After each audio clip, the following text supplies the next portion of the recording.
বাড়ির থেকে কল করে গা, কল করে ওই পয়সা চাইগা,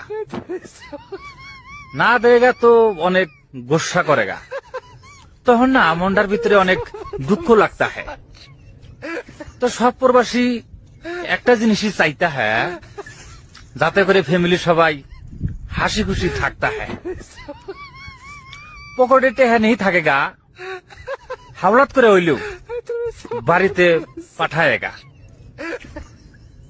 কারণ বাড়ির মানুষ কষ্টে থাকেগা, তখন না এই মনটার ভিতরে অনেক দুঃখ লাগে। চলে যেতে হবে। দালান ঘর, বাড়ি ঘর, টাকা পয়সার জন্য পাগল হয়ে থাকি আমরা, কিন্তু এটা আমার আসল ঘর নয়। যেই গোসলখানাটারে আমি এত সুন্দর করে টাইলস করে ইটালিয়ান ফিটিংস দিয়ে বানালাম, আমার জীবনের শেষ